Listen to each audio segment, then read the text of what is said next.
I never thought I'd be the type of person to end up on the news, the kind of tragic story people whisper about, shaking their heads, wondering how it all happened.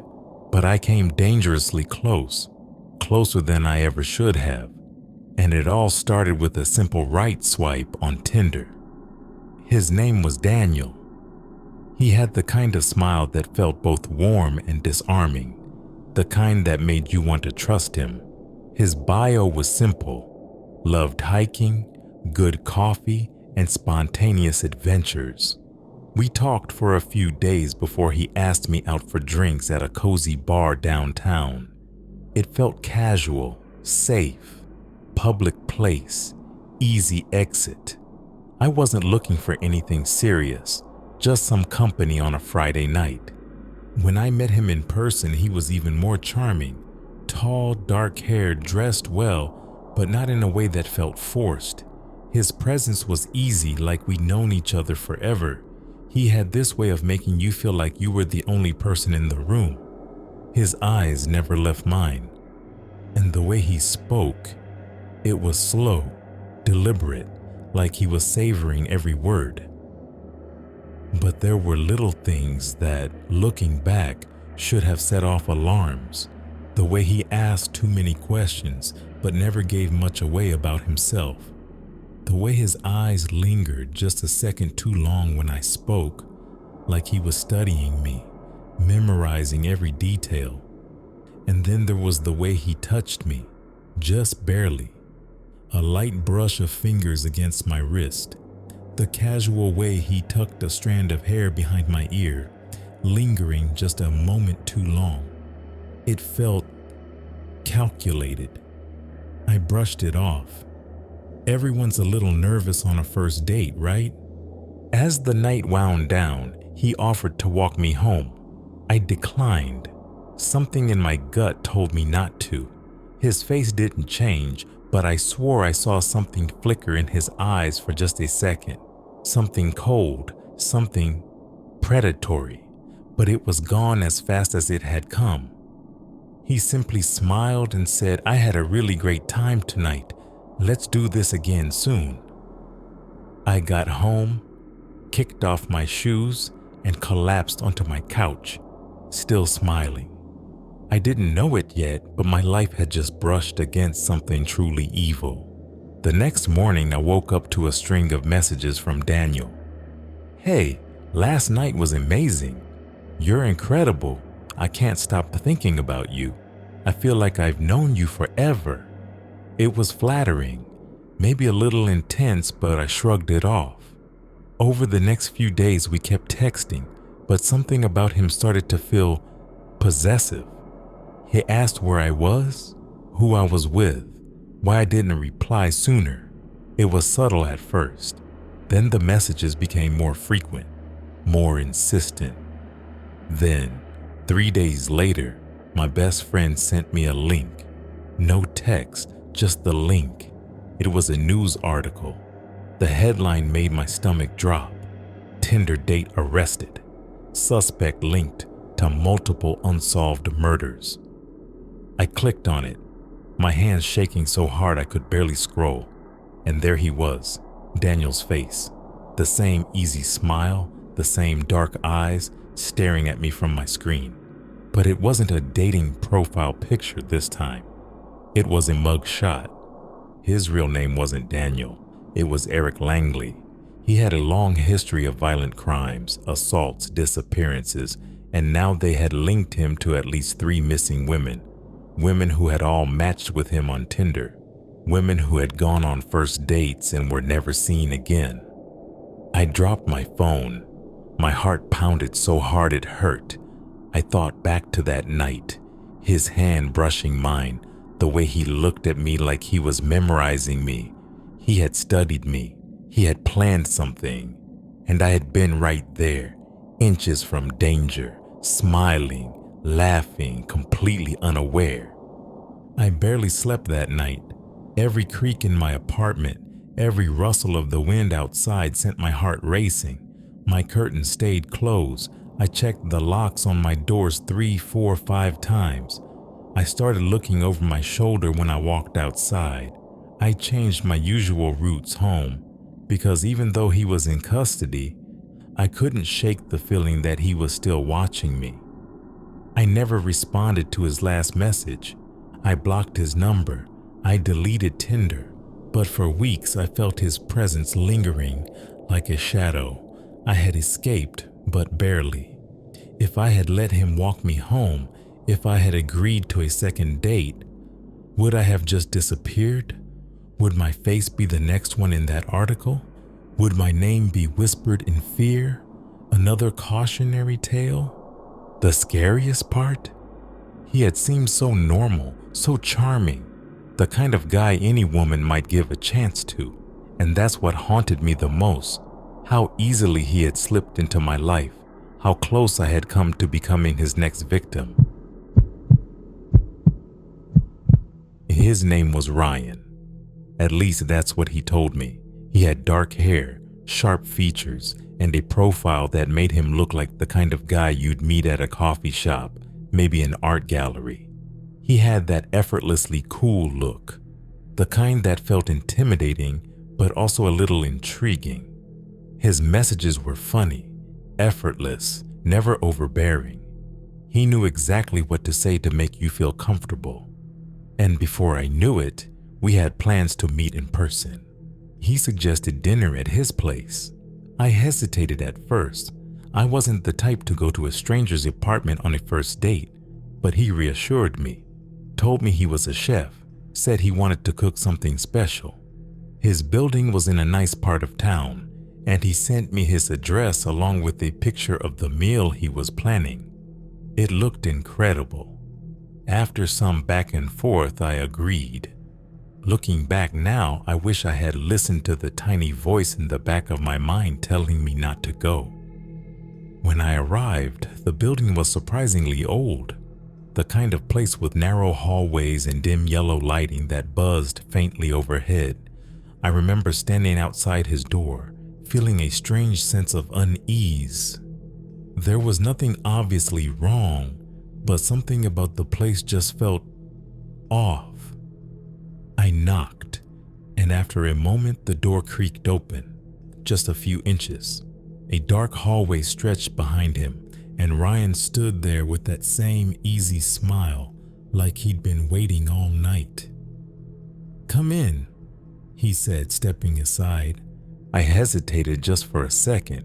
Something about the way he was standing felt unnatural, like he was angling himself in a way to block my view of the apartment, but I shook it off. I was being paranoid, right?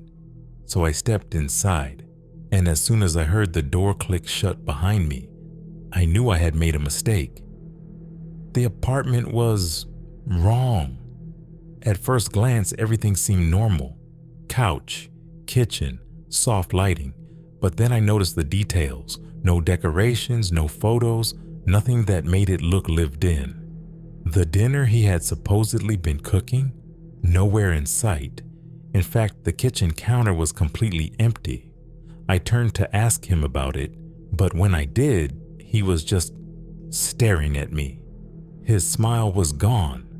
His expression was blank. And I realized he had locked the door behind me. Something cold settled in my stomach. "Where's the food?" I asked, trying to keep my voice light. Ryan tilted his head slightly like I had said something funny.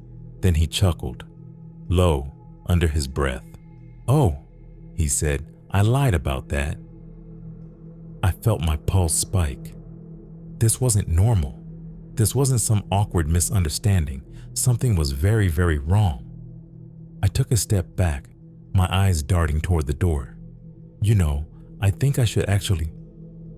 "You're leaving already?" He interrupted, his voice eerily calm. He stepped closer, and I could see something in his eyes now, something I hadn't noticed before. There was no warmth in them, just a hollow kind of amusement, like he was watching a scene play out exactly the way he had planned. My stomach twisted. I forced a nervous laugh, reaching into my bag like I was checking my phone, but really, I was making sure I had my keys, anything I could use. "Yeah, actually, I just remembered I have an early morning." He moved faster than I expected. 1 second he was standing a few feet away, the next he was in front of the door, blocking it completely. His hands were in his pockets, but I had a horrible feeling he was holding something sharp. I swallowed hard. "Ryan," I said, trying to keep my voice steady, "let me out." The moment stretched, then slowly he grinned. "Say please." My blood turned to ice. This wasn't a game. This was real. I was locked in an apartment with a man I didn't know, a man who had no intention of letting me leave. I knew I had to act fast. If I hesitated, I might never get out. My eyes flicked around the room, searching for anything I could use. Then I saw it, the lamp on the side table just within reach. I didn't think. I lunged for it, grabbing it with both hands and swinging it as hard as I could. The second it connected with his face, he let out a guttural sound, stumbling back. I didn't waste a second. My hands fumbled with the lock, shaking so hard I thought I'd never get it open. But then, I yanked the door open and ran, down the hallway, down the stairs, out into the cold night air. I didn't stop running until I was blocks away, my heart slamming against my ribs. When I finally dared to look back, the apartment building loomed behind me like a dark, hollow beast, and at one of the windows I swore I saw a figure standing there, watching, smiling. The next day I went to the police. They took my statement, asked for the address, and assured me they would check it out. But when they did, they found nothing. No furniture, no signs of anyone living there. Just an empty apartment with dust-covered floors, like no one had stepped inside for months. And Ryan? His profile was gone, deleted, like he had never existed. I moved cities after that, changed my number. I don't use dating apps anymore, but sometimes, late at night, when I close my eyes, I still hear his voice, whispering from the darkness. His name was Marcus. He was handsome in an unconventional way, sharp cheekbones, intense eyes, and a presence that felt magnetic. His profile wasn't like the others. No selfies, no generic quotes, just a few artsy, shadowy pictures and a bio that read, "Come find what you're searching for." I should have been wary, but something about him drew me in. Our conversations felt deep, like he saw into my soul. He talked about life in a way that made the mundane feel small. He told me we were meant to meet, that fate had brought us together. And when he invited me to a private gathering instead of a traditional date, I didn't even hesitate. I wish I had. The address he sent me wasn't to a bar or a restaurant. It was a house, secluded, surrounded by trees, the kind of place where screams could go unheard. My stomach twisted as I parked, but I told myself I was overreacting. The house was oddly beautiful, old but well maintained. A single lantern flickered on the porch, casting strange, dancing shadows on the wooden steps. I knocked. The door opened instantly, like they had been waiting. Marcus stood there smiling, dressed in loose black clothing. Behind him, the house was warm, glowing with candlelight. Soft music played somewhere in the distance, something melodic and hypnotic. "You're here," he said, like I had just come home. The moment I stepped inside, the air changed. It felt thick, heavy. The door closed behind me with a quiet finality. There were more people inside, men and women, all dressed similarly, their eyes flickering with something I couldn't place. They greeted me with serene smiles, but there was something off, something too rehearsed, too knowing. As Marcus led me further inside, I took in my surroundings. The house was grand, but old. Ornate wooden furniture, antique mirrors, and walls lined with strange, hand-painted symbols that I didn't recognize. Candles flickered on every available surface, their flames casting long, twisting shadows. There was a scent in the air, something herbal and bitter, almost medicinal, like burning sage mixed with something deeper, something metallic. The scent clung to my clothes, to my skin. In the main room, people stood in clusters, speaking in hushed tones.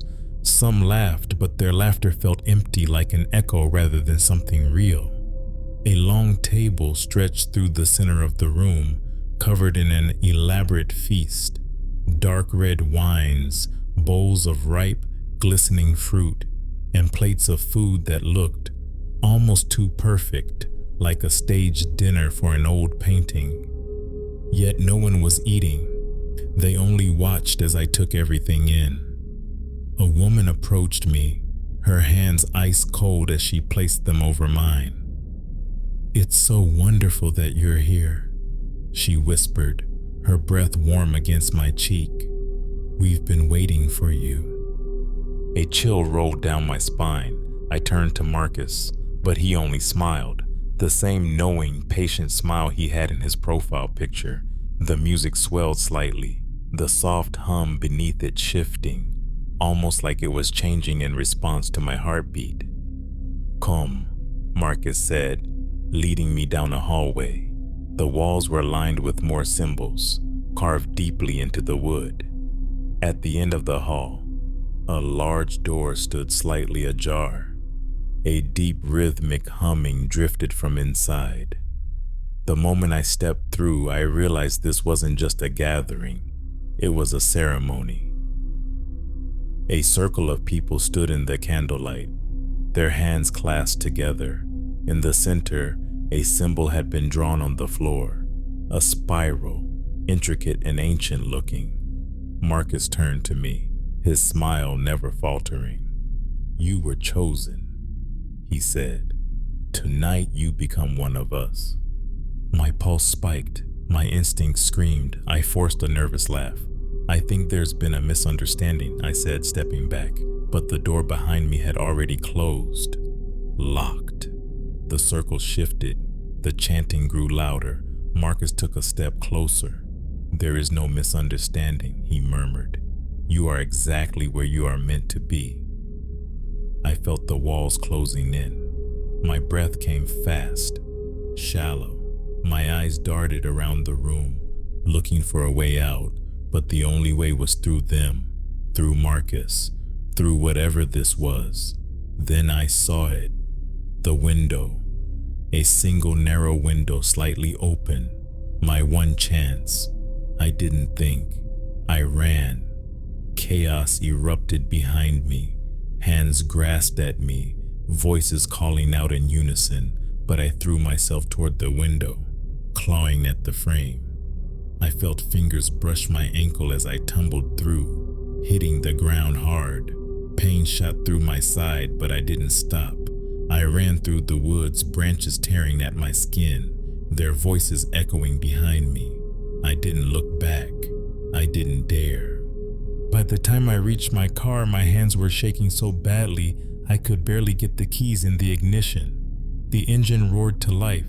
Headlights cut through the darkness, and for a split second in the rearview mirror, I saw them, standing at the edge of the trees, watching, smiling. I drove all night, not stopping until I reached the city. I called the police, but when they investigated the house, they found nothing. No people, no candles, no symbols, just an empty house with dust-covered floors, like no one had lived there for years. Marcus's profile? Gone, deleted, like he had never existed.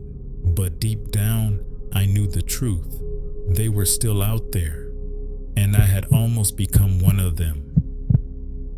If you enjoyed those terrifying legends and stories, don't forget to like, subscribe, and hit the bell icon for more haunted stories. Until next week, sweet dreams.